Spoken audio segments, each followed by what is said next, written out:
Hey y'all, Mongtsu Sing Tipak Long here with Dangang Gong Fu. Today we're going to talk about regular breathing, or Buddhist breathing it is also called. There are many uses for this, but I'm only going to state the three most common and then show you how to do this.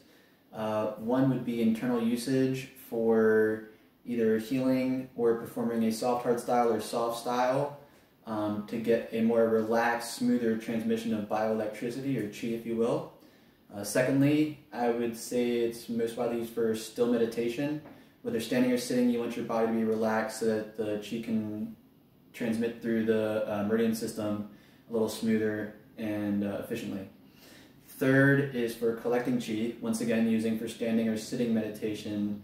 This is used, think of it almost like a bellow or a furnace that you're going to use, pumping your bioelectric energy to give yourself better overall physiological health. Alright, so let's get started. First, like always, make sure your tongue is connected to the small fleshy ball right behind your teeth. Firmly but softly, so you want it to be connected that it can't break off, but you also don't want to be like pressing against it as hard as you can. And then from there, when you breathe in, you're going to not push out your stomach. At first you may need to, but you're just going to let your lower stomach come out first. And when you breathe out, you squeeze your stomach in. And also when you squeeze your stomach in, you want to flex your perineum or pelvic floor muscles to help surge the chi up your central nervous system and across eventually maybe out your arms. But this is also water path. We'll get to that in a second. So first I want to say that your false dantian or lower dantian, 2 fingers below your belly button on the 3rd finger line, that is your false dantian. You want to, the actual huang ting cavity, your bellow of your lower dantian is from here to here and from approximately here to here, no matter how you're looking at it. So your goal is to fill this cavity with an air mass. And so you're gonna breathe in, and you can't see, obviously you can't see my Huyin cavity, but you wanna fill, it's called the Huang Ting cavity, is the whole space. Your Huyin cavity is down here, and you want that to be able to come out too as part of the bellow. So you should be having pretty much from perineum to just above your belly button going out at the same time, once again like a bellow or a balloon, however you want to look at it. All right, so you would connect your tongue, sorry, and then breathe in, breathe out. Breathe in, breathe out. Breathe in, breathe out. So next we'll get into the visualization of the path. A lot of styles use water path, some styles use fire path, which is very indicative of Wing Chun.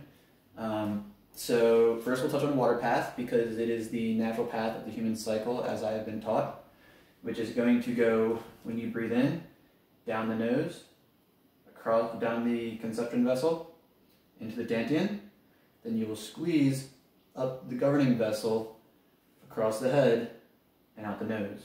So to say the path more clearly, in the nose, down the tongue through that connection, down the front of your body, across the groin, under, up the back, up the neck, over the head, out the nose. That is your water path.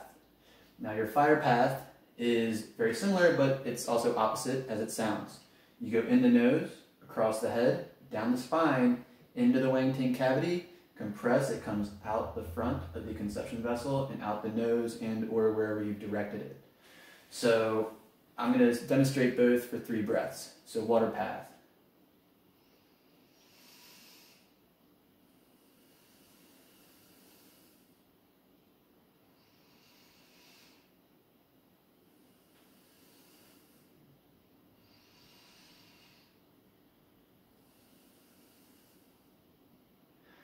And then next we're going to switch off to the fire path. Once again, just to get you an idea, in both paths, I like to imagine there's a string or even like a piece of spaghetti or something connecting my breathing to that spot. So when I'm doing water breathing, I feel there's a string going from the nose, pulling the bioelectric energy and air down to fill the Wang Ting cavity. And then I try to imagine another spring going from the Wang Ting cavity across my back and out my head and out my nose every time I breathe. So next we will do the fire path. So again, as I said, it's the opposite. So you go in the nose, across the head, down the spine, and out the front. This time I'll do it without speaking.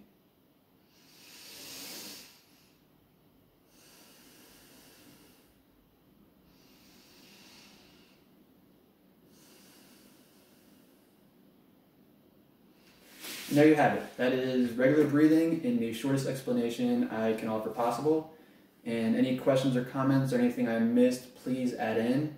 And experiment, play with the different cycles. Arguably, water breathing will get your physiology adjusted smoother, more naturally. Fire breathing will, depending on where you are with your theory, will not only project out of the front as opposed to the back, but it's also could theoretically slow down the aging process depending on who you ask and how you talk to them about it. So enjoy your time, enjoy your journey, enjoy your breathing. I will be doing a reverse breathing video next.